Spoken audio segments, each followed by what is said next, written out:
Welcome all to the sixth session of this course. So, now we are deep into deep learning actually. So, we have gone through neural networks in the past few weeks, as well as we went through the basics of CNN. And so, today is going to be like, you may have followed the lecture videos as well. So, this is a more or less fun week where we are we'll try to explain what is going on with the CNNs, right. So, the CNNs we have seen there's a lot to CNNs, right. So, there are multiple features that are being multiple like kernels or filters that are being learnt by the CNN models. And so, in some way it is very difficult to explain like what these weights, what these filters are exactly learning, right, to in order to predict the classes. So, are they even learning anything meaningful, or are they learning completely different things compared to the actual classes. So, that is what people try to explain, and that is what this week is about. So, trying to understand what is going on inside the CNN. So, in case of machine learning models like the logistic regression and so on, it's much easier to understand, right, what is going on. But for deep learning models, it's not as simple to understand, and hence people have tried to come up with different ways over the years in which they are trying to look at the CNN models, look at the filters, look at the outputs, etc., gradients and whatnot, and they are trying to explain what is going on with these models.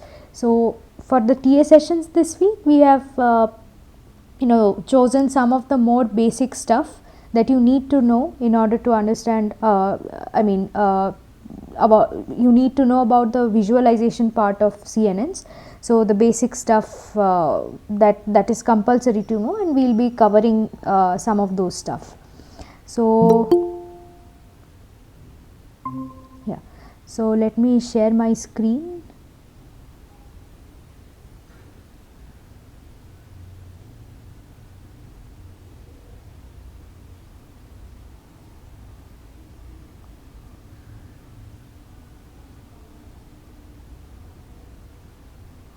Okay, right. So, like I said, this week is all about explaining CNNs, and for the TA sessions, we will look at some of the very basic things that you must know, the basic research that has happened in this area in order to understand what CNNs do, right. So, just to give you a recap of what are the different methods.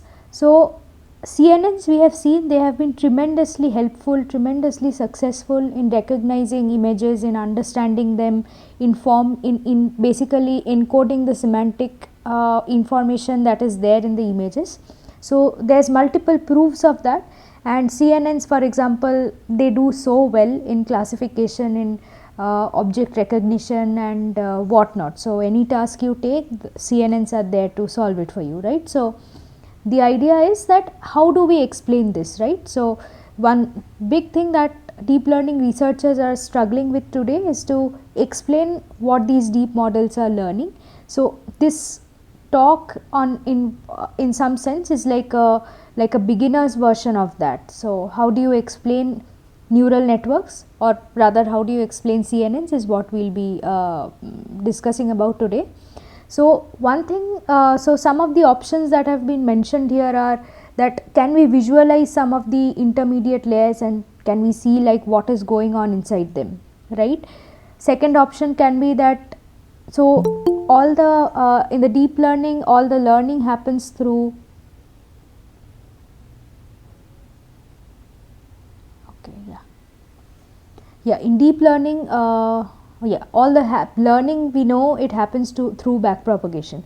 So, can we utilize backpropagation to the image in some way and try to understand like what are the gradients, is there anything special in them or not.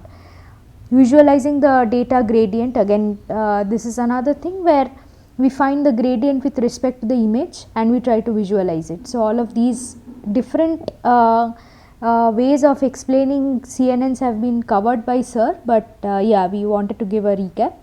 So, next is image construction from the latent space. So, how can we, given a certain latent space, or by latent space we mean the final feature vectors, the fully connected layers basically in the CNNs, and given such a given a certain feature vector like that, can we reconstruct an image back from it? Then other things like class activation maps, deconvolutions and so on, even they are very well known. GradCam is the most I think the most accepted method till now is GradCam, and everybody in the deep learning literature already knows about it. So yeah, so let's visit this first point. So visualization of intermediate layers. Yeah, so visualization of the intermediate layers. So now one thing that you have to remember is that we saw this last week also, and we are seeing it subsequently in Sir's talks also, that so when you are doing a CNN layer, when you are running a CNN model on top of an image, so imagine what the first layer is going to be, right? So you have an image which is like suppose 200 cross 200 cross 3. 3 is the number of channels that we take into consideration, right, for an image.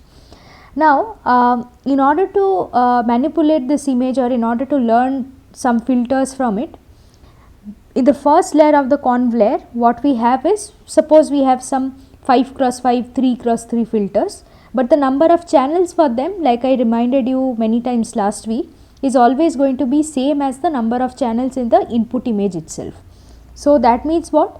That with every feature, every filter that we are learning, those filters are of shape what? Suppose 5 cross 5 cross 3, right? So if you have filters of that shape, something like some width cross height cross channels, where channels is 3, we can easily visualize those filters as images, right? So this is one example of that. So let me hide this one. Yeah, so you have been given an image of this bird, right, and you are passing a CNN through it, and what you are trying to do is, you are trying to look at the filters and trying to visualize them as images. So now so like for example, here it shows the feature maps from block 1 of VGG16, and what we notice here is most of them are very dark in color, but many of them, what they are trying to do is, they are trying to look at, you can see that it's very similar to what we were doing weeks back, right?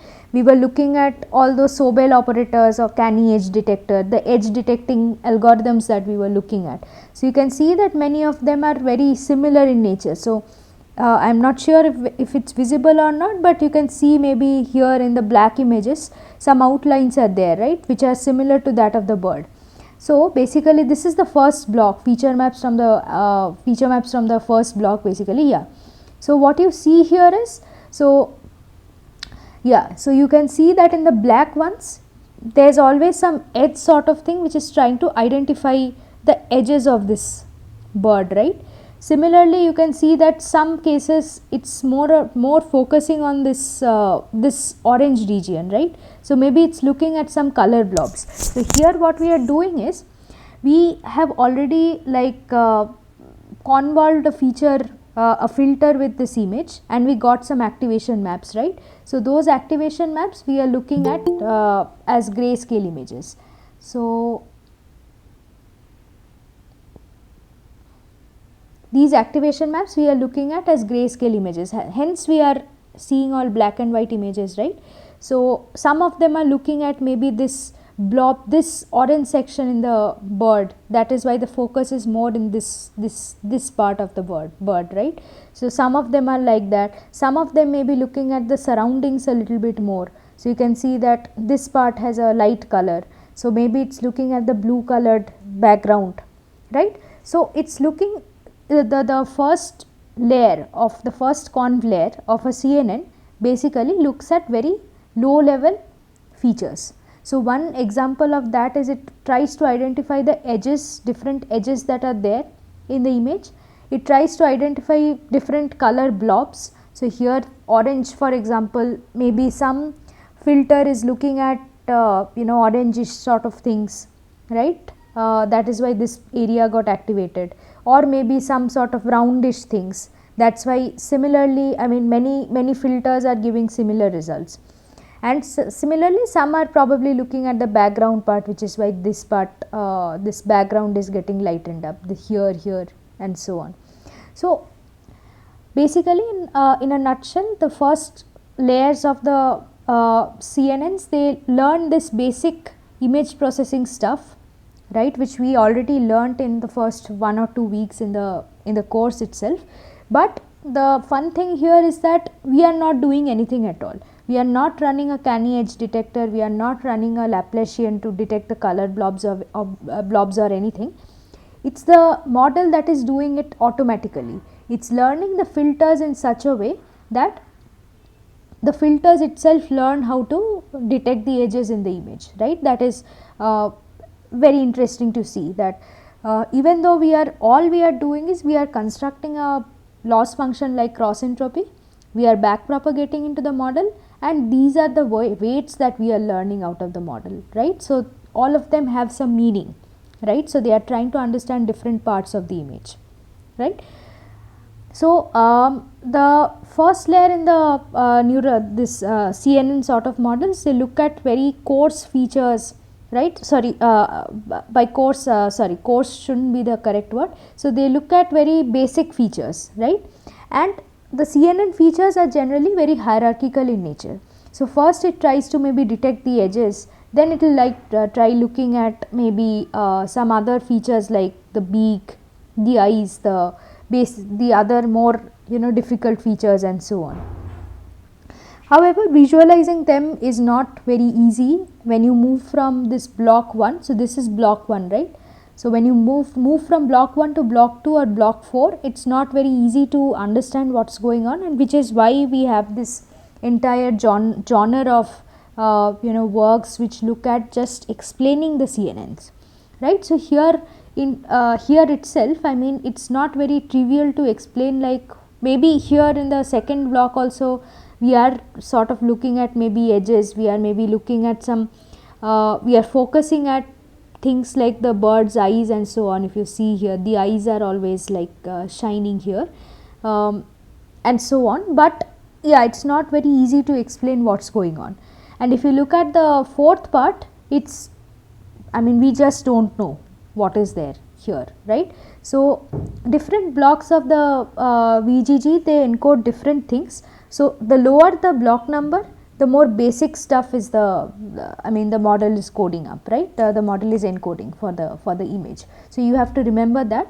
And so visualization of layers, I mean, it makes sense mostly in the below layers, in the lower layers of the CNN of the, and this basically applies to all models, like VGG is an example. So if you go to ResNets, if you go to other MobileNet, DenseNet and so on, all such models are available in Inception modules and so on, Inception nets and so on. So all of them have this, they share these common characteristics, that the features learnt by the weights learnt by the CNNs are hierarchical in nature. So they start looking at basic stuff like edges in the beginning, and maybe they focus on some tougher stuff in the coming layers, but that is not very trivial to visualize as an image. So we'll move on from here, because we find that in the higher layers, basically the higher you go from the image, you are learning more things, right, but you are not being able to explain properly what you are learning there. So that is why we need more powerful tools, and visualizing as an image is not going to be enough. So so there are tons of ways which people have gone into to explain what is going on in the CNN. So all of them make all of them make a lot of sense, right. So this is just another algorithm, right. So suppose I have 10 classes, right, in a certain data set, and these classes are all maybe animals like cats, dogs, birds, kangaroos and so on, tigers, lions and so on. So I pick a class and I'll try to see, like, so I'll pick one class, okay. So here consider this, that all of these, so before I begin, the most important thing to be mentioned here is that all of these models are trained from beforehand. So now we are not training anymore, we are trying to look at a trained model, right? So this trained model, what it has learnt exactly, that is what we are trying to find out. So here also when we are visualizing a trained model's activation maps, and here also we are looking at this algorithm from using a trained model. So what we are doing is, suppose we choose a certain class like the tiger class, suppose, and we what we will do is, instead of feeding a tiger image into the model, we will try to start with a 0 image or a blank image basically, and we will try to make the model reconstruct the tiger back into that 0 image, right? So we will try to see, in other words, we will try to see that given that we have chosen the tiger class, what sort of images are the model creating, right? So this is the answer to the question. So the question is, can we find an image that maximizes some class score, and the answer is yes. Okay, so the algorithm is something like this, that okay, so in the input we do not feed a meaningful image anymore, it's not random also, it's like 0 or gray image, right? So it's constant, it doesn't contain any information, it's just a 0 image. What we want is that based on the class we have chosen, what sort of images can the model construct by virtue of backpropagation and other things, right? So what we will do is, so the score vector is set to be something like this. Score vector means the final prediction vectors, right? So we want the model to generate an image, or we want to convey to the model that, hey, this out of the 10 classes, I only want the number 1 in the tiger class and zeros in all other classes, right? So that's like telling the model that, hey, I want only tiger images to be generated, right? So now what we do is, based on this score vector, we'll use this score vector and we'll backprop into the image. So this score vector, we already know the formula for this, how to do that. So we'll basically forward pass the 0 image, right? So we'll forward pass the 0 image to the through the model, get the logits, do maybe a probability, convert it into a probability vector, and then this is the ground truth score vector that we want, and what we would like is for the predicted score vectors to be as close to this as possible, right? So that becomes our objective function. So what we'll do is, we'll backpropagate into the image, right? And so here remember that generally what we do is, when we do backpropagation, so this is not to be confused, when we learn, right? So when we are using our models to learn the weights, our backpropagation finally happens on the weights. So we find the gradients with respect to the weights, and then we update the weights based on the gradients and the learning rate, right? Instead of that, what we'll do here, and very often in these explanation based tricks, what we'll do is, we'll take the image, we'll compute the objective function that is there finally. So here we want the scores to be as close as this, right? So what we'll do is, nobody is stopping us from constructing or computing gradients of the with respect to the image itself, right? So it will be like, if we have a loss function L, it's like del L del I, right, where I is the image itself. That is all that you have to find out, and that is doable. So now based on the image that you are getting, you do a small update, right? So based on the gradients that you are getting, so instead of now updating the weights, you are sorry my bad, so you are updating the image itself, right? And now you repeat this until there is some sort of convergence, right? So what this L, the loss function, exactly is going to be, whether we do gradient descent or ascent, so all of these, so go back to the class lectures as class lectures, and they are explained in great detail in the class itself, but this is like a revision. So the moral of the story is that we are trying to backpropagate to the image, calculate the gradients, and update the image itself, right? And we do this over and over again until we are satisfied, or there is some sort of convergence. So now these are the images that you get when you do this sort of thing. So note here, you are not going to see anything meaningful, right? So you are just constructing, you had given an empty image to the trained model and you are asking the model to reconstruct back. So you will not get something that is very beautiful or very meaningful. The model will only reconstruct back in a way that it understands the images, right? So if you look very thoroughly at it, maybe if it's not visible in the slides, maybe you can go back and have a look, but look in more detail. So this is the image generated for washing machine.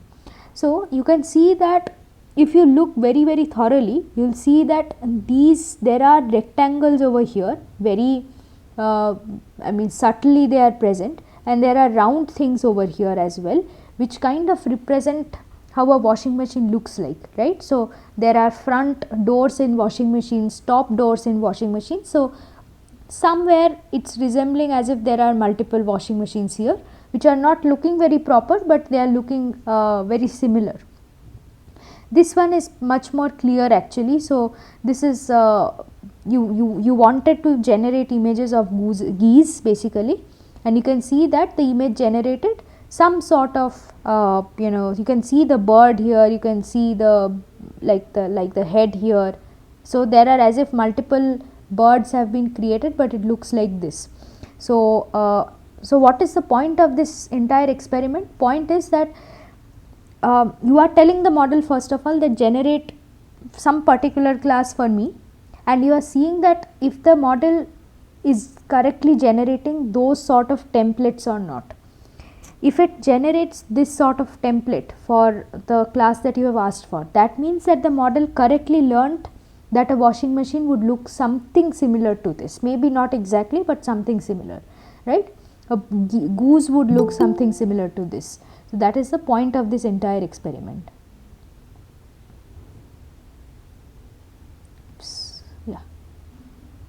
Yeah. So that is the point of this entire experiment. So you can go to these other classes as well. So some of it will make sense, some of it won't. But for example, here you can see in the limousine class, there is some sort of a wheel here, some windows, crooked, they are crooked, but they still resemble somewhat like a car. So this shows that the model at least understands what a limousine should look like, if not the entire, entirely it knows. So that is the moral of the story, that this is how you can tell that okay, the model roughly understood what the exact class looks like, right? So that is one way, right? So like I said, there are, if you look at this slide once again, so there are so many ways that people have tried out, the most popular being this class activation map, CAMs, grad CAMs and so on. So all of these methods, they make a lot of sense. They are like different ways of looking at the problem and trying to understand like how you can make sure that the CNN is actually learning what it's supposed to learn. So these are different ways of looking at it. So this back propagating and constructing an image is one way, right? So you are asking the model what it has learned upfront, right? Another thing is, this is very similar to the previous approach. So this is like image reconstruction from the latent space, right? So what I will do here is, so again, what is the latent space? It is not to be forgotten that by latent space we always mean the fully connected layers that are attached to the last convolution layer, right? Because convolution layers are like they are sort of like images, right? So there is a something width cross height cross channels, so that is the dimension of a convolution layer. So why do we use the fully connected layer? So once we have downsampled the image enough, we can aggregate that the downsampled version of the image into a vector, which we can then use for other fully connected layers, and then we can finally predict. So these fully connected layers, especially the last one of it, that is what we call the latent space, right? So all of them, these different fully connected layers, they contain semantic information, different semantic information about the image, and it is presumed that the last one contains the maximum information, since it's looking at like all these CNN layers and the previous FC layers, the fully connected layers. So now another this is just another algorithm that people thought of, that I'll have a like real image of something, say a building, right, and I'll generate the feature vector for that fully connected layer, right. Suppose its dimension is supposed to be 2048, which is the dimension that we see in ResNet 50s and so on. So suppose I take a real life image, a realistic image, and I get that 2048 dimension vector for it from the trained model, right, from the trained CNN model or ResNet model maybe. Now given this CNN code, so previously what we were doing is, we were telling the model explicitly that okay, you generate, I am telling you that this is going to be the class, can you generate the image back for me, right. Here it's a little bit different. I am telling the model that okay, this is the latent vector that I want, right, can you generate the image back for me, right.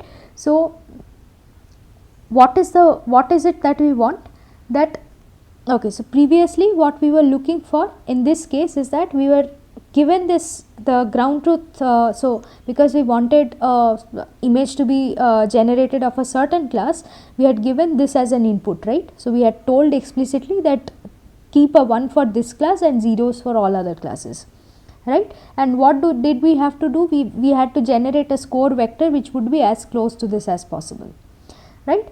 Here it's a little bit different. So here it's like the image, so you have already given a code for a pertaining to a realistic image, and now again you have started with a 0 image like the previous case, right. So now what you do is, just a sec.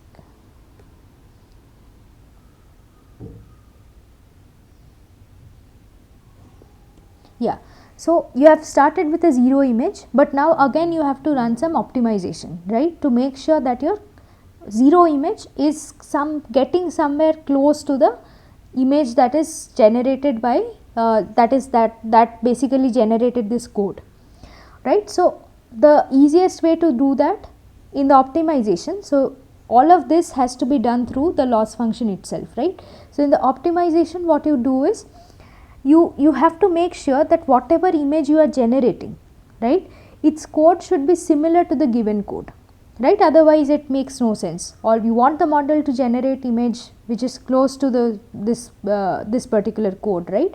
So the new images code should be similar to the given code, and also it should look as natural as possible, right. So what is going to be the optimization function? So so before showing you, so can anybody like based on this these two requirements, can anybody just design the optimization function for me? So this already, I mean, says a lot about what we want. So just mention the loss name that we are looking for, and we will be done. So what is the optimization function that we are looking for in this case, if anybody can say?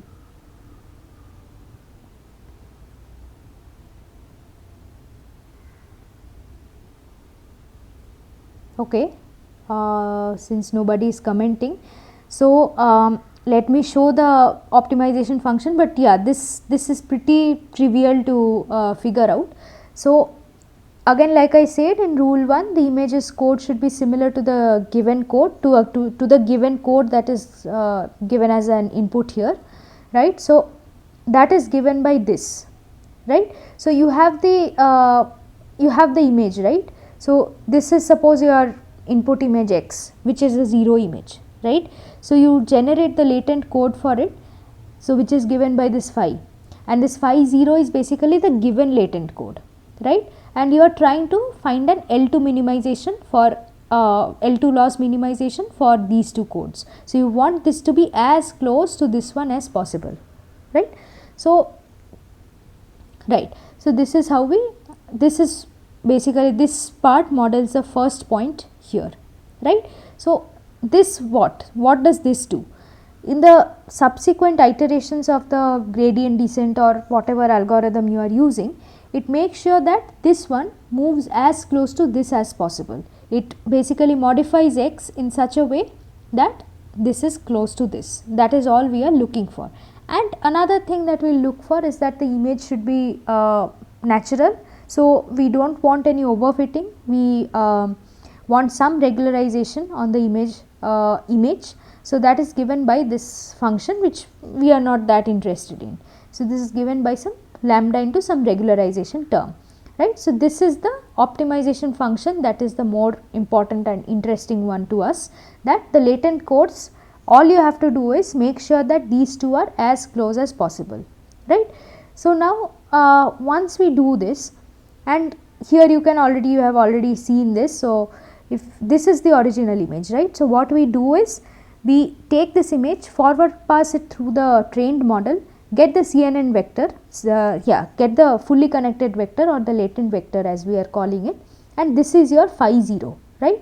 And you start with a gray image and you keep on generating the phi x's until they are very close to phi 0, right. And what images have, so basically this grid that you are seeing except the first one, this basically says that which images out there have similar latent vectors as this one, right. So, you can see that all of these images have this like dome shaped structure that you are seeing here, right. Some building sort of structures you are getting, where all of them have this dome shape on the top. So, this round shape is there.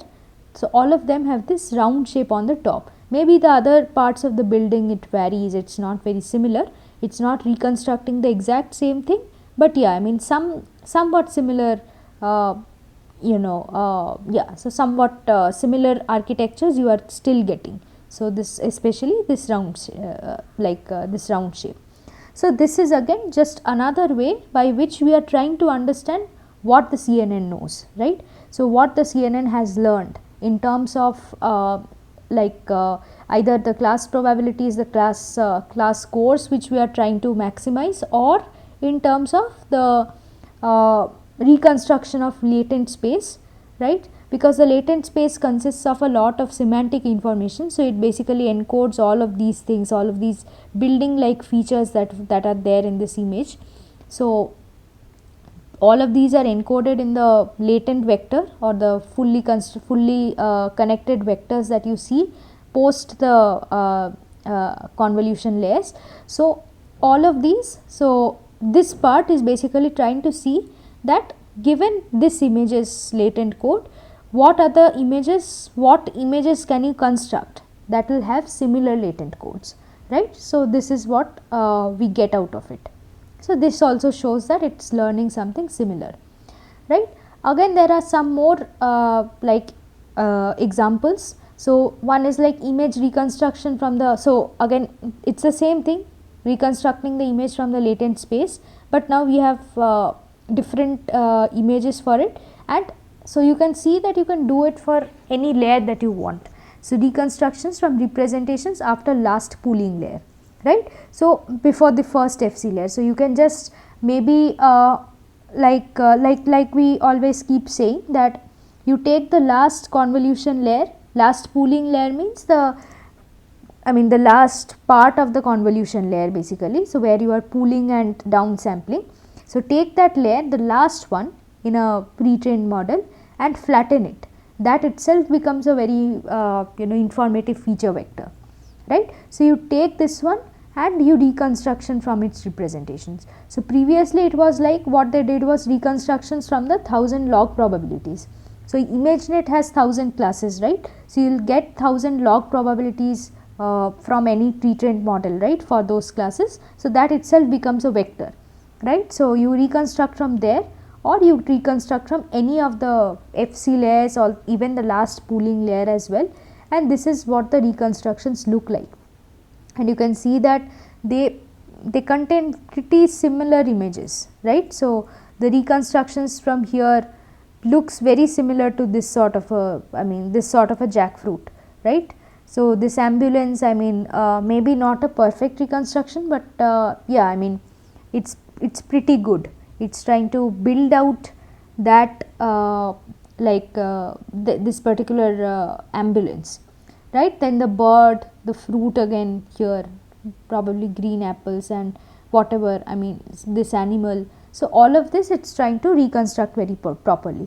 So one takeaway from here is like why this is very important is that there are data sets which kind of I mean not data sets. So people have found that there are some models, and these models what they do is they, instead of learning the correct object, so suppose you are given this image and this is an image of a bird, right.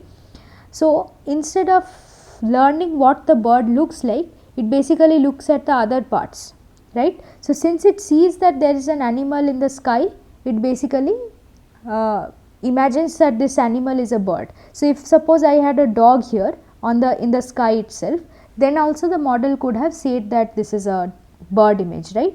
So basically we are trying to see in different ways what the CNN models are exactly learning, so that we know for sure that whether the model maybe just learns the sky part, or whether it actually learns features of the bird, like it should have some wings, it should look like this, and it should not look like maybe something like this dog sort of face, right. So this is again another application of why we need to understand what's going on with these models, because the models they tend to learn the wrong things in the data set, right. So now so we have looked at many some of these methods. One is the visualization part. So we saw that visualization is not going to be enough.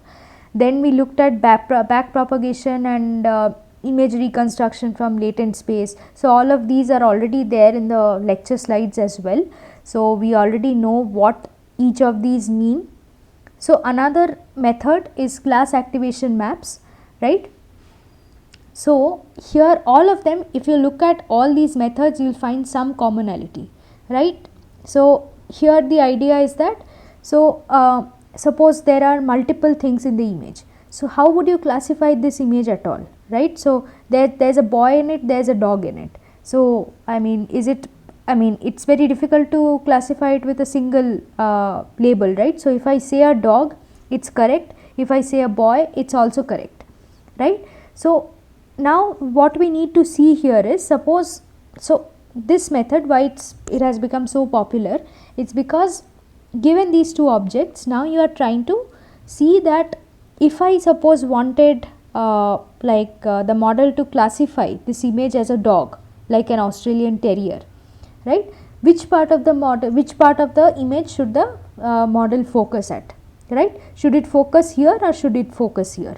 That is what we are trying to understand in the class activation maps, right. So this similarly, suppose if I instead, so these are all there are suppose thousands of classes, and I can also ask the model like what is the which part of the image here corresponds to a rose, maybe, right, the flower rose.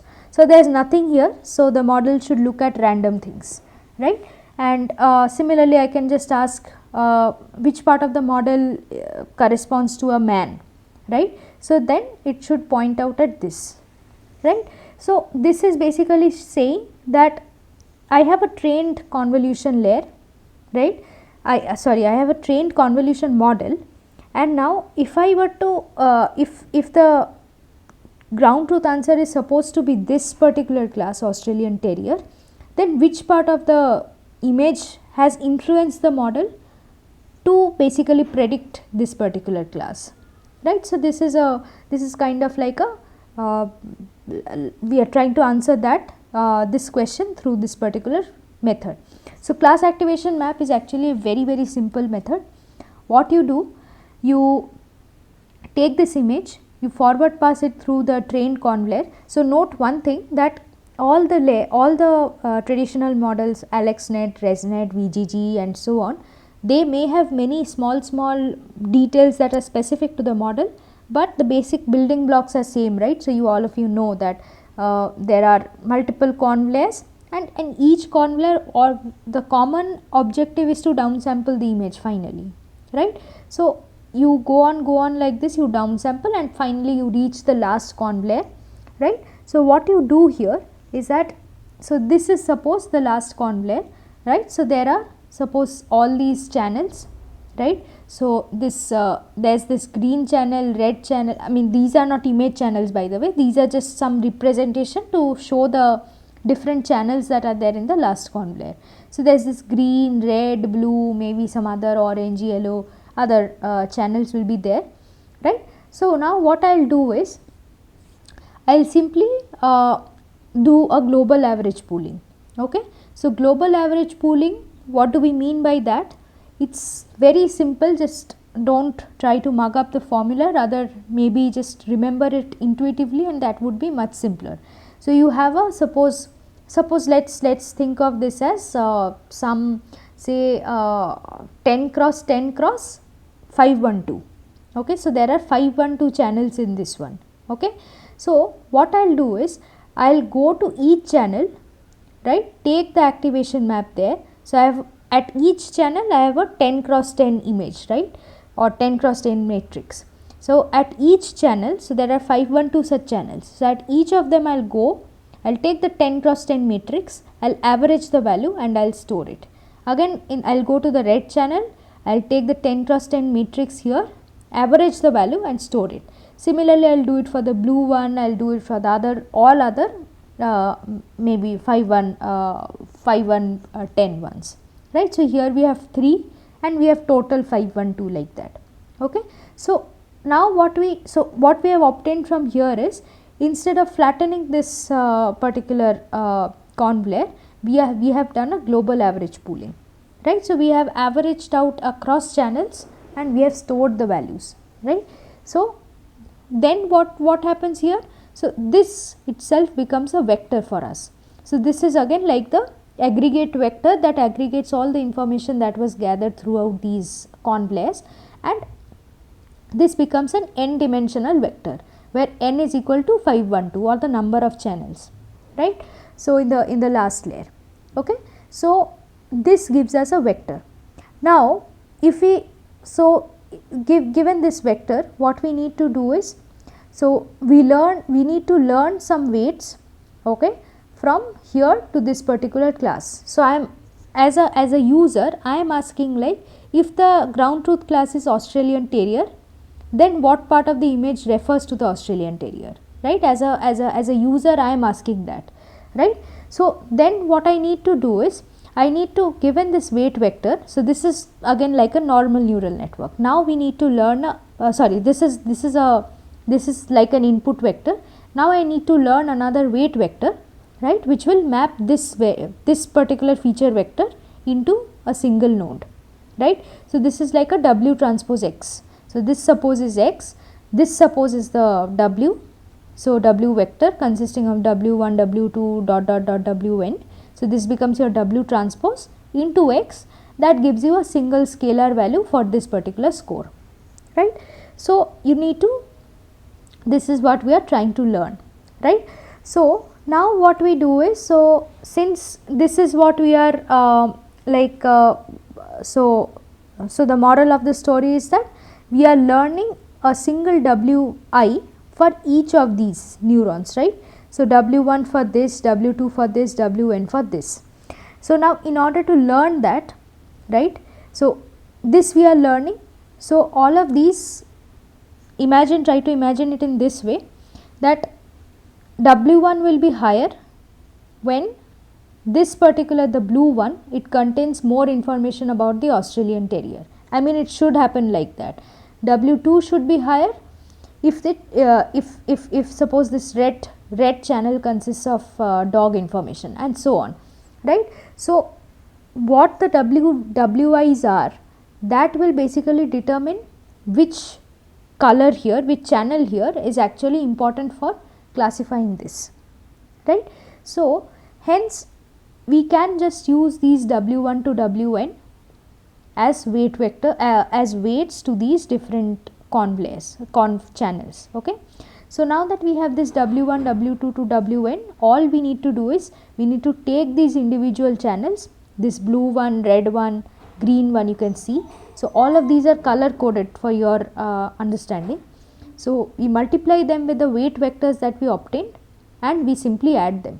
So that tells us what the model places the most importance on, right. So if it places more importance on the blue one, then this W1 will be higher, and then that means what, that you will have a higher weight for this first channel. If the suppose the green one is not important at all, then this weight will be very less. That means what, for this channel we are not like the information that we want to have for, I mean the information that the model used for this channel is actually pretty less, right. So then we do a weighted sum of all these activation maps across the channels, right. So we will have 512 n equal to 512 such summations, and W1, W2 dot dot dot W 512, there are 512 weights, right. So we will add them in the way of a weighted sum, and this is the result that we will get.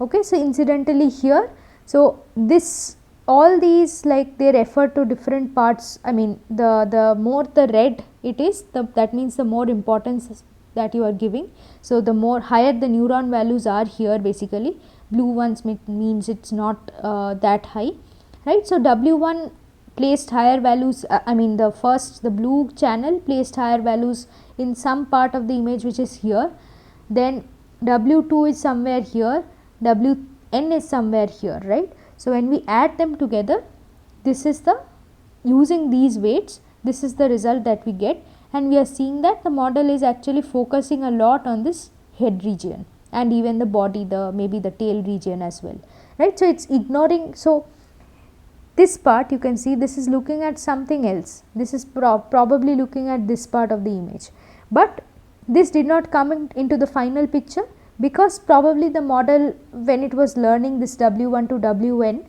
it learned this W1 to be very less, right. So it found that okay, W1 is not that important, or this blue one is not that important for predicting the Australian Terrier, hence it is okay for me to keep this value to be low, and these W2, Wn, they should be higher, right. So this is how the model is learning as well. So try to remember this, that this is what the model learns, this is what the model chooses to do. Okay.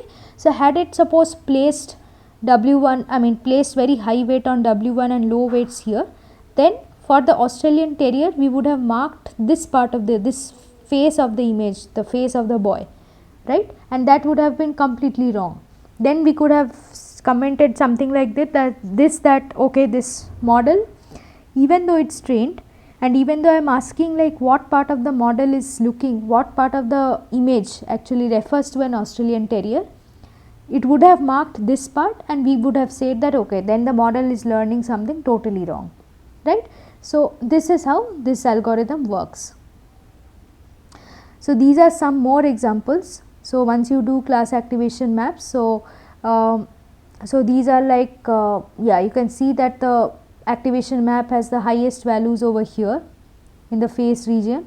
Here again it is looking at maybe the nose part, right, nose, eyes and so on. Again here it is looking at the head part, right. So this is for the dog class, right. So there's this dog breed called Briard or something. So it is trying to, in order to predict that, it is trying to look at these different parts of the image, right. And next is this somebody is lifting weights, right. So these barbells on the side, that is what we are trying to recognize, and you can see that using class activation maps we are always looking at these barbell sections correctly, right. So this is telling us that if we wanted to predict the class barbell here, we would have looked at these two areas, right. So one thing to be remembered is that this part of the model is trained and frozen, right. So this part we are not touching, all we are doing is we are adding a gap layer on top of this conv layer, right, and we are learning these weights to predict this particular class, right. So one very good thing about class activation maps is that it is doing everything without having, like, we are not having to give the ground truth class, right? So nobody is asking us like what is the, we do not even know what the breed of this dog is, right? So we can use this Australian Terrier class. We could have even given a tiger class in order to see like where the tiger is, right?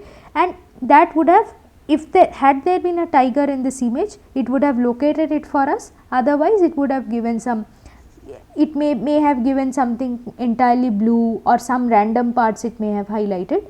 So in that way it's not really requiring any annotation, it's not requiring the ground truth class in an image, and it's also not requiring any back propagation. So previously all these methods, if you see, they require specific optimizations up to the where the back propagation has to go on until the image itself, right? So it's a long path from the class label to the image itself. So that entire path the gradients have to cover.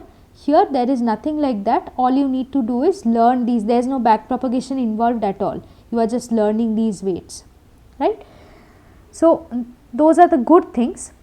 Bad things is obviously it's not going to be very easy for complex computer vision tasks. So like if you so why is that so? Because in complex tasks you may have not, you may not just have this conv layer, and it's not, it may not be as easy to put a like gap layer between and then just add it to the classifier, right? It may have a lot more things. It may have a text caption, maybe this is an image captioning model, or maybe some other things, right? So it may not, this particular method CAM, so this is dependent on this gap layer. So if you do not have the gap layer, you are gone. If you have it, then it's okay, but this is too much of a restriction, right? So that is why it's saying that like it's not suitable for complex computer vision tasks, multimodal tasks as well, like visual question answering maybe.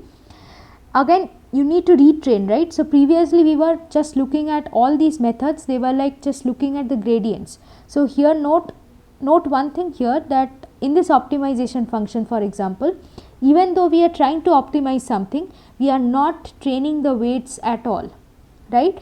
Whereas even though we are not back propagating back into the network anything, we are definitely learning these weights.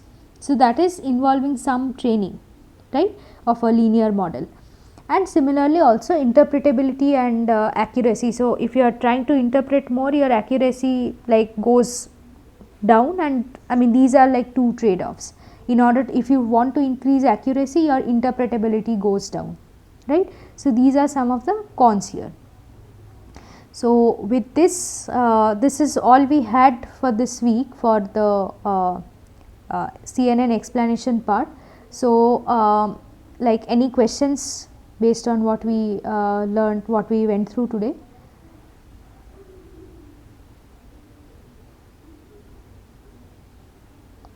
Okay, so my suggestion once again would be that yeah, all of these look very fun. They are difficult, some of them are difficult to understand, some of them are easy to understand.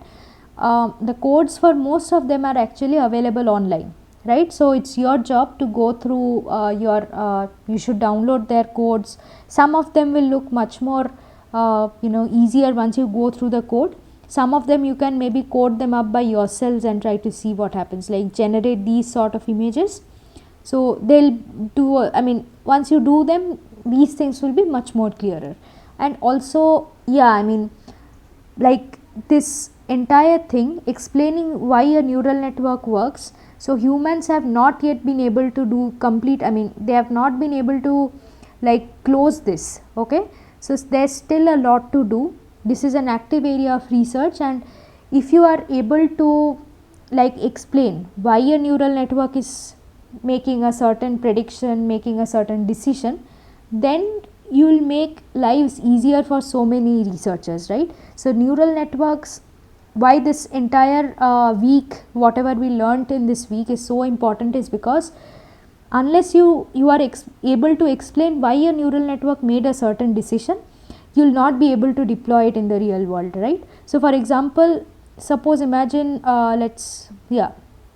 suppose imagine had this been a medical sort of image, right? Suppose a radiography image, suppose there is a tumor somewhere, right? And you do not know why the model predicted, looking at this image, you do not know why the model predicted that the image has a tumor or doesn't have a tumor, right? Unless you do not know, you will not be able to use AI, right? So that is why it's very important and interesting to know what is going on in the CNNs, right? So if you are able to prove that it's not looking at the correct things, or rather for the better it's looking at the correct things, then you are done, right? So this, since you are new to this, you should pursue, you should look more into this. There are much more, I mean this is just a little bit like a tip of the iceberg.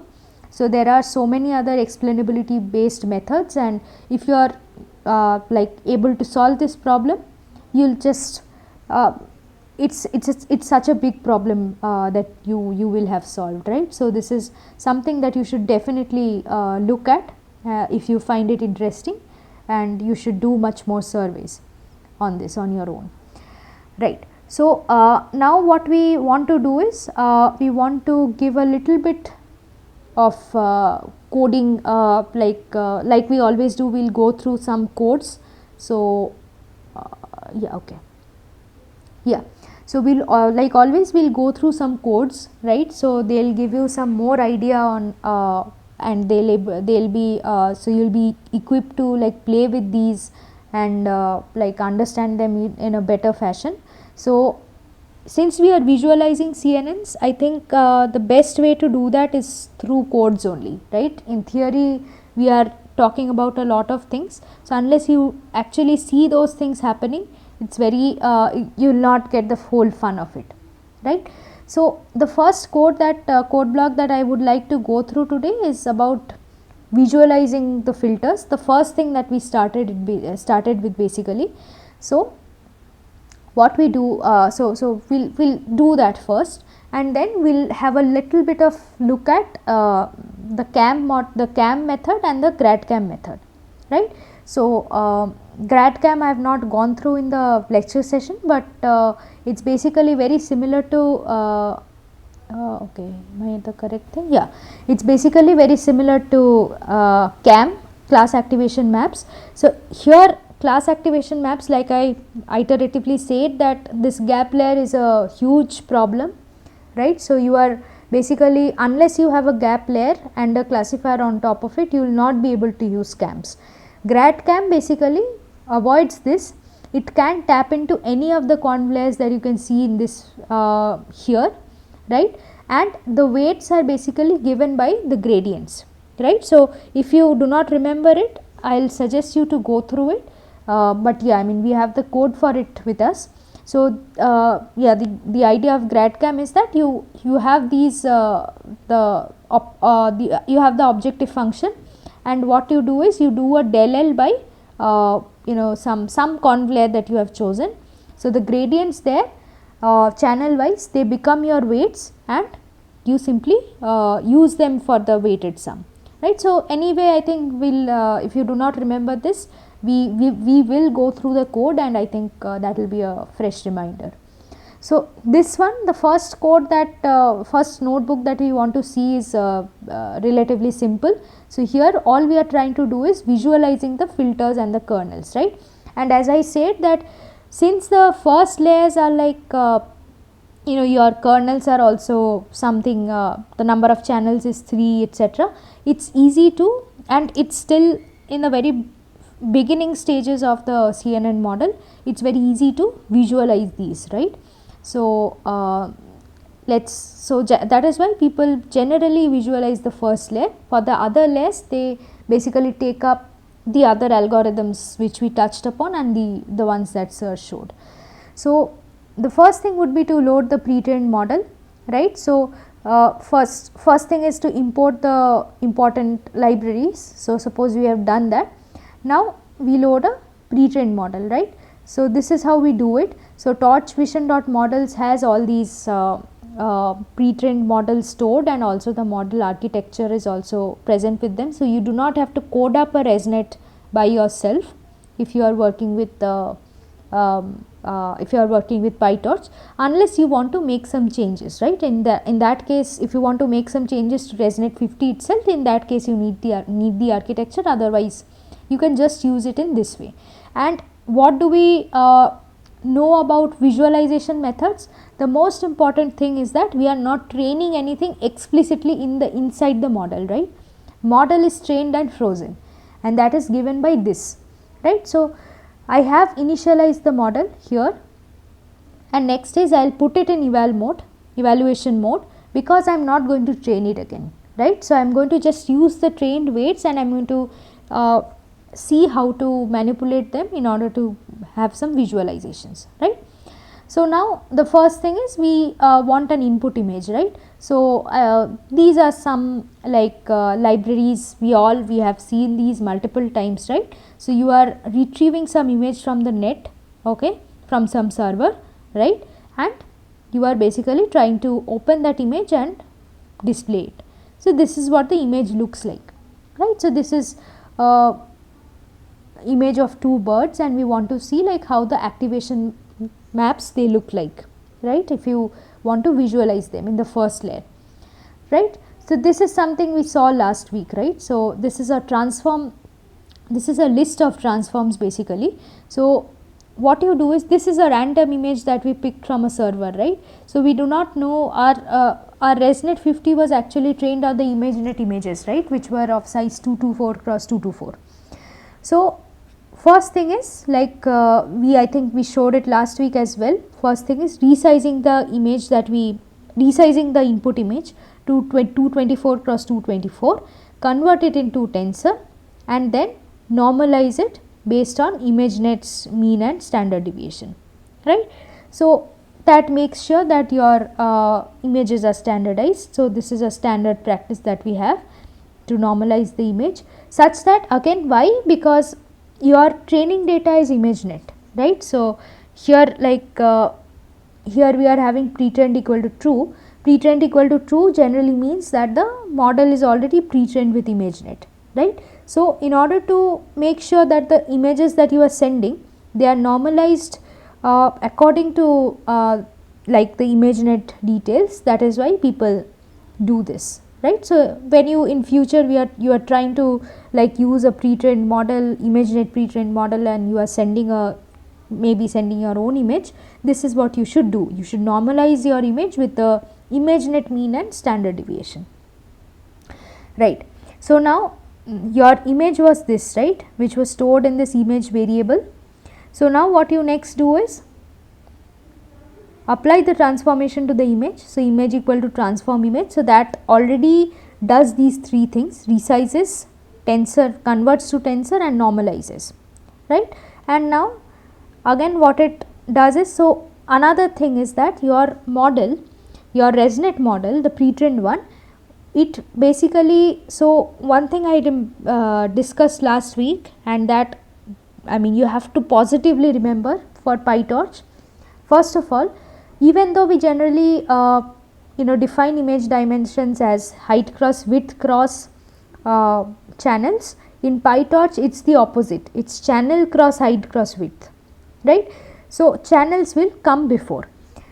Also, if you want to like forward prop a certain image to a pre-trained model like this, right, these models they expect that your images will go in batches, right. So it will be like suppose if your batch size is 128, then the images will be of shape 128 cross 3 cross 224 cross 224. So since you want to like get maybe the vectors, feature vectors or whatever of a single image, you should always do this, right. So these are some small tips that if you follow, your life will just be easier, nothing else. So what you do is, with this unsqueeze function, remember unsqueeze does what in PyTorch? Whatever matrix you have, so this was of dimension 3 cross 224 cross 224, right. So this was the dimension of this vector, this image. All you are doing is, in the 0th position, that is this, you are inserting a fresh dimension, a new dimension, right. So now your image will be converted into 1 cross 3 cross 224 cross 224. So, this is what you want, right. So, this basically tells the model that okay, this is a batch of images where the batch size is just 1. Okay, this is fine, but if you just send this image, well, you can try and see, but most likely it will throw an error, right. Okay. Now, there are some Python coding details here which I will not go through. So, there is this hook function etc., which you can go through on your own. So, maybe just do a Google search on what it is trying to do, but the moral of the story, so this is some basically efficient storing method. So, what it does is, so yeah, so what it does is, you can see here that we are trying to modify the model to retain the output of each layer, right. So, we will define a forward hook for each layer and store the output. So, just treat it as black box for now, this thing. Maybe you can go back and have a look at what the hook function exactly does, but the moral of the story is that it takes an output list and it basically puts all the each layer's output into this outputs list, right. You are basically storing it, right. So, this is how you can treat this part, but please have a look because these are very efficient methods. So, these make your code very efficient. So, better that you look how they are storing, how they are making it efficient and so on, why a hook function is basically used. So, these things you should go back and have a look at, but for now just imagine that this module, this particular cell, it is taking all the each layer of the model and storing the output in a list called outputs, right. So, now next what it says is, we can now input our image into the model, right. So, with this particular block of code basically, so why is it what it is doing? So, for every layer in model.children, right, model.children will give you each layer, right, and now those layers outputs are basically stored somewhere, right. So, now what will do is, what will happen is, if I pass the image through the model, automatically it will make sure that, so we are not going inside the model's architecture or anything. With this hook function, automatically we are efficiently storing the output of each layer that we are getting from this model, right. So, now this part is pretty simple, right. So, all we need to do is, we can visualize the outputs here. So, what we want to do is, we want to only visualize the first layer, okay. So, what is the code for it? So, we remember in the outputs list we were storing the layer outputs one after the other. We want the first output, hence we take this output 0, right, and we put it in this variable called first layer output, right. Now, the next thing, so these are again reminders of what we have already gone through. So, again we are so this part is basically in PyTorch and it is in CUDA memory, right. So, what we are trying to do here is, we are trying to take this output, we are trying to detach it from the, so there is a computation graph involved with the model, right. So, we are trying to detach this part from the graph, right. We are converting into NumPy and we are storing it, right. So, now this part, this is a tensor which has some gradient and so on.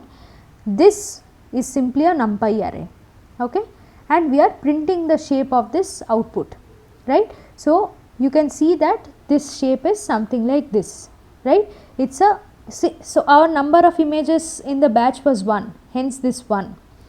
We had 64 filters. So, this clearly tells you. So, if you go through Sir's lectures, maybe the first lecture of the week, then he says basically that in this AlexNet, in this version of, sorry, in this model version, there are 64 channels. There might be 96, or by channels I mean the number of filters in the first layer.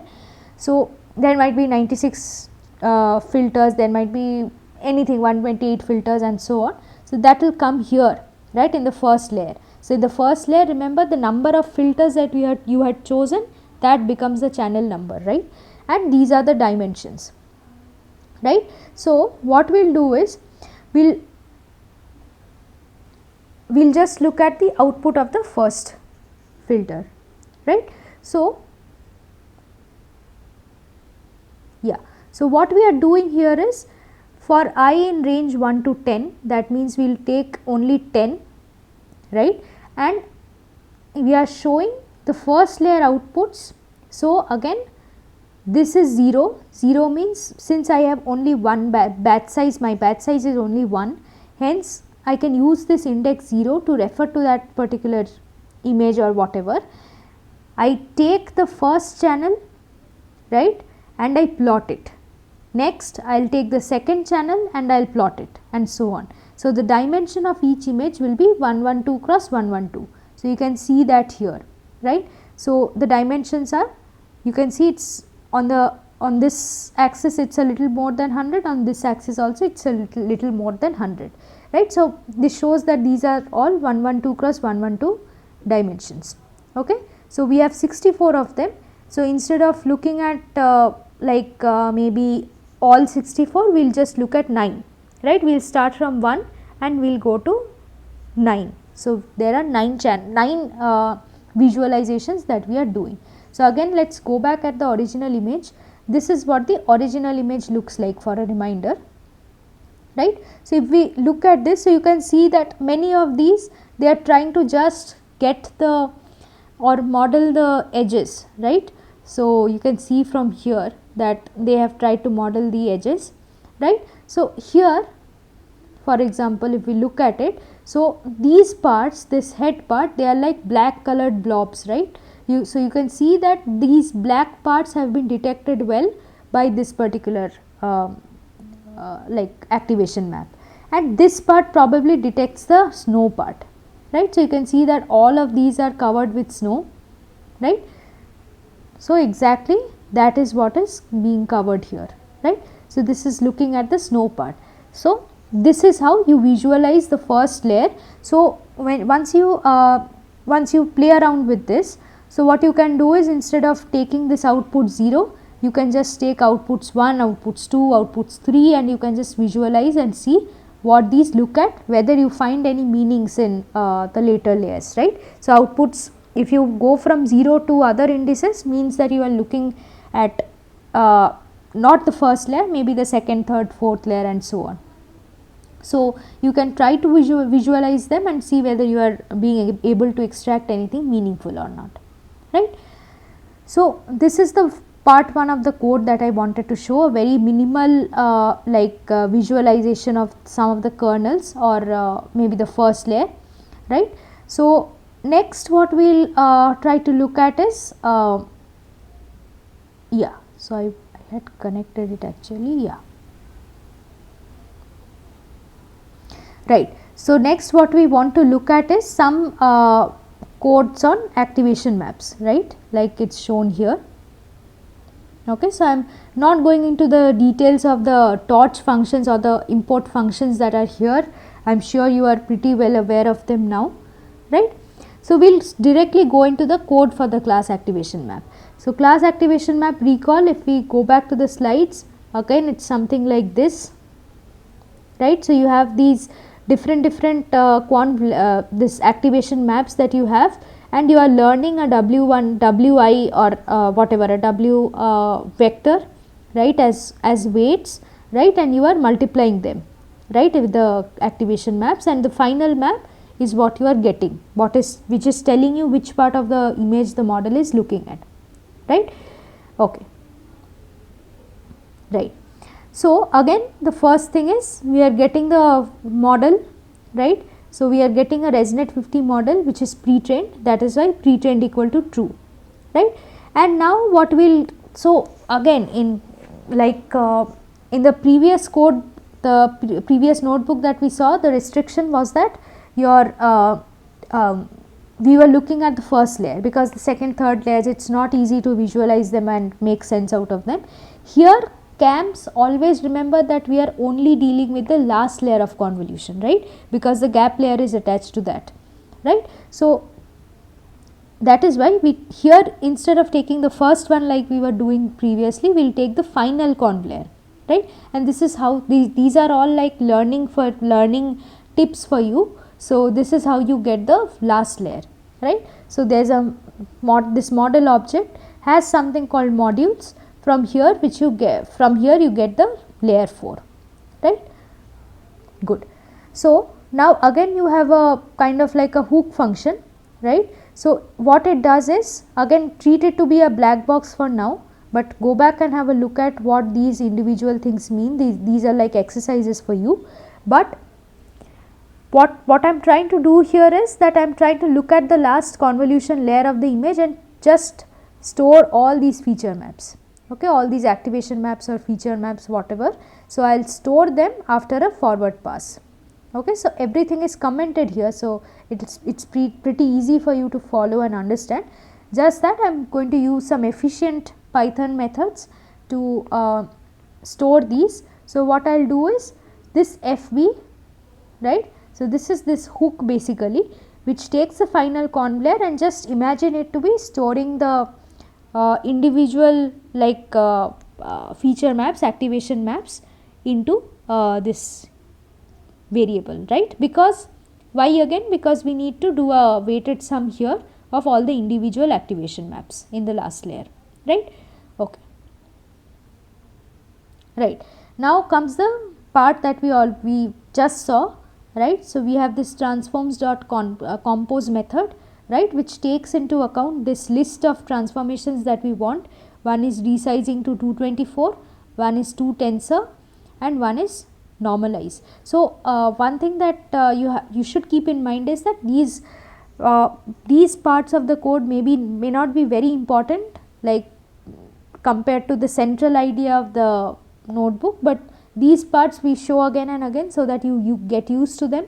And next time when you code by yourself, suppose you forgot to like do this normalization, right. So you will get random results, you will not get the expected results, your model will not get trained. So then you will know that okay, I missed this part, that is why it is not happening. So just consider them to be important as well.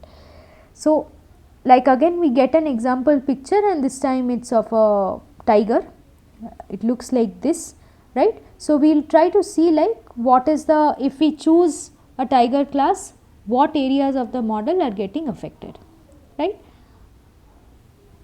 Sorry, I mean what does the model think about, I mean which sections of the image are important for this classification of tiger, right.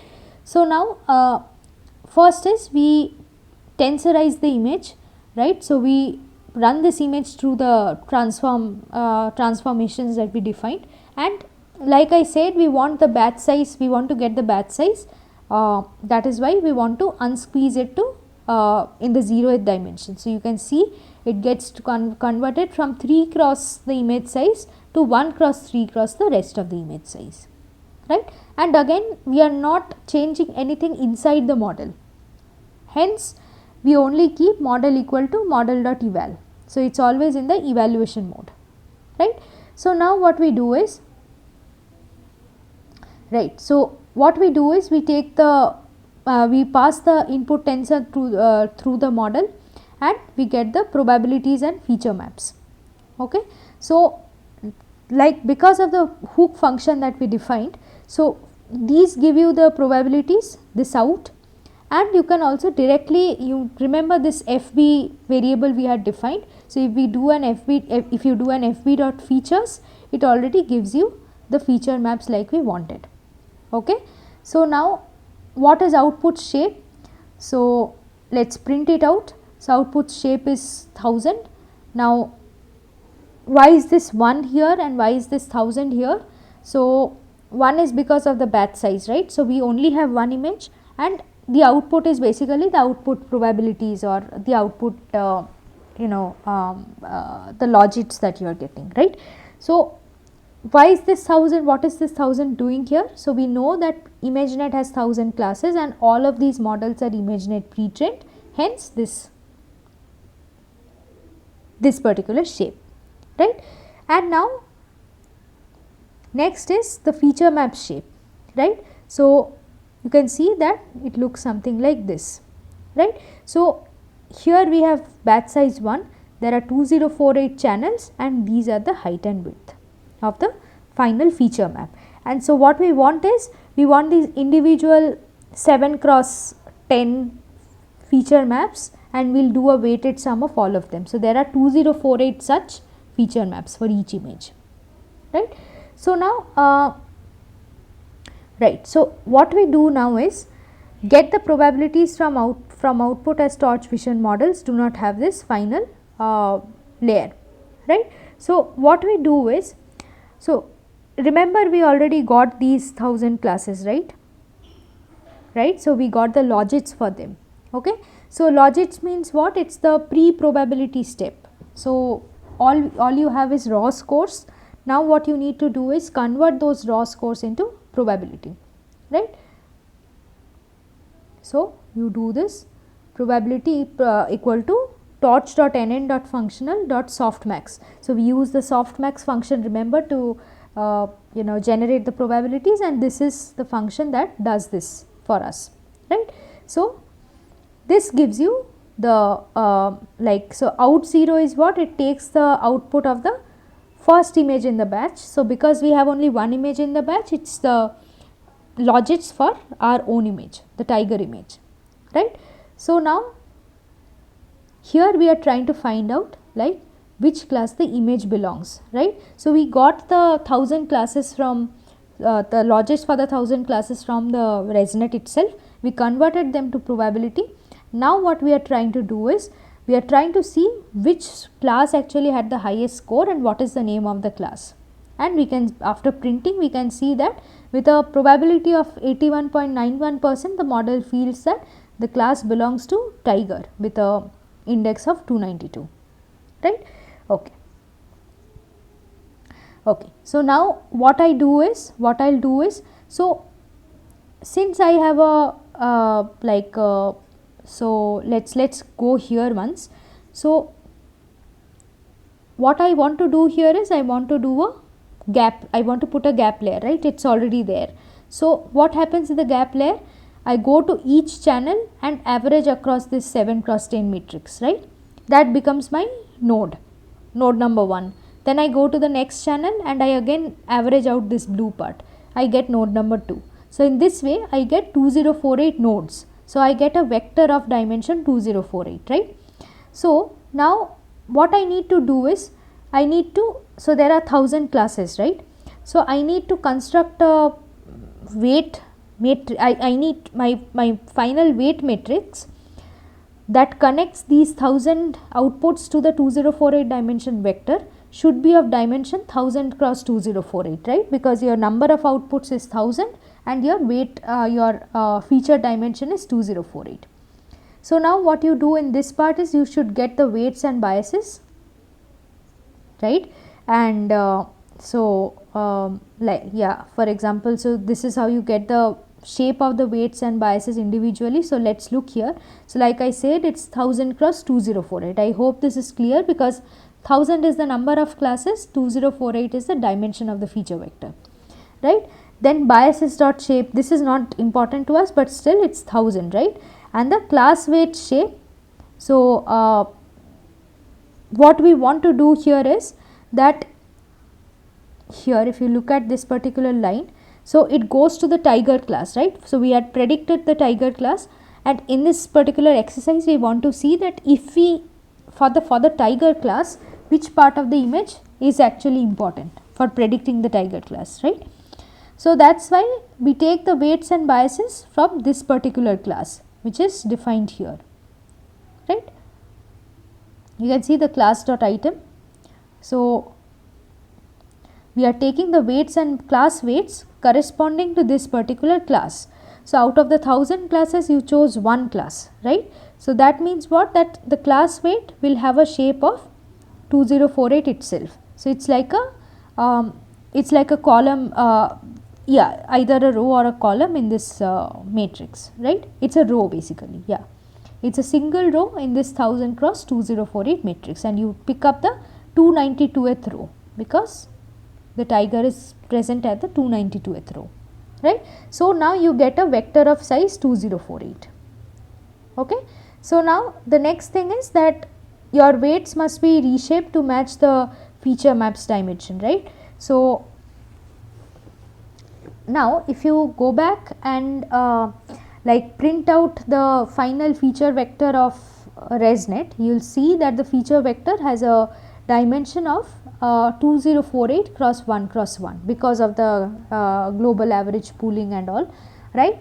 So, now you want the class weights also to be of the same shape. So, this particular line of code, what this does is it reshapes your 2048. So, its original shape was 2048, now you are reshaping it to 2048 cross 1 cross 1. Okay. So, this is what you are getting, right. And now we can also reduce one empty dimension. So, basically what it is saying is that we had the weight dimension, we had the batch dimension, right, in the beginning. So, it was like 1 cross this entire thing. So, it is saying that now that we already have what we wanted, we can remove that one and we can simply have this, right. So, the feature, this is the actual feature maps dimensions without the batch dimension, right. So, this is what you have. Now, all you have to do is, yeah. So, again going back to the function, what was it that you were taking each w's and multiplying them with the feature maps and adding, right, which would generate your final feature map, and this is exactly what is done here.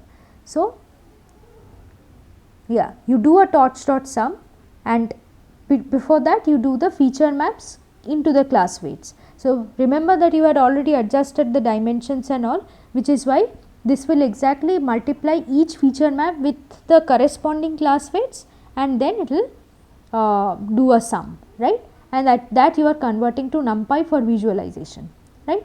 So, now if you visualize this, it looks like this, which is actually not very understandable here. So, that is why some pre-processing we are doing, right. So, you again, I am not going into the details of this. So, through some nearest neighbor or some interpolation method, right. So, they have chosen a certain interpolation method. So, which will make this particular, so this is a very small image actually, if you can see. So, because this was of size 10 cross 7 I think. So, that is why this is a very small image. Now, you are smoothing it and resizing it, okay. And so, how are you resizing it? Just make sure that you are resizing according to the original image's size, okay. And now, this is what your final activation map looks like, okay. The CAM, basically class activation map, looks like, right. Now, when you superimpose this map on top of the tiger, this is what you see, right. So, this basically says that in order to predict the tiger class, these green regions are the ones that I put most importance on, and you can see very well that this refers to the body of the tiger, the face of the tiger and so on. So, basically these patterns on the tiger which we also as humans use to recognize this cat as a tiger. So, that the model is exactly looking at that, right. So, we will quickly flow through this gradient weighted CAM as well, the grad CAM model. So, not much to tell here. So, you can go through these above parts maybe. So, again like it is storing the activations. So, grad CAM speciality is what, that we do not have to stick to the last convolution layer anymore. So, we can have a convolution layer of our choice and we can simply store those activations, right, store the activation maps and the gradients of the gradients with respect to that activation map, right. The moral of the story is that the gradients themselves become the weights, right. Instead of using the class weights here, the ones that we are using here, we can simply use the gradients that we had already figured out, right. So, now okay, wrong one, yeah. So, this is what this part of the code is doing, it is just storing the gradients and the activations for the chosen activation map, right. And now, it is again reading a certain image, it is the same image I think, yeah, it is the tiger image once again and it is just pre-processing. So, all these things are fine. Now, this is the important part, right. So, it gets the out and activations for the particular model, right. Out is again your logit, activation is the activation that we are storing, right. And now, you are converting this to you are bringing this to CPU memory and detaching it from the computational graph of the model, right. And now what you are doing is you are calculating the loss with respect to which you want to calculate the gradient, right. So now you are doing what? You are basically telling that calculate the n and the cross entropy loss for me, but for class 600. Okay. So it's your task to go back and see what happens when you change this class ID, right. So just change it to something else and see what happens, right. So here remember the tiger class was at 292, here we are choosing something else, right. And then we do a loss dot backward. Remember our model is on the eval mode, so nothing gets updated, so that's a good thing, right. So now you get the gradients from the hook function that we had written, right.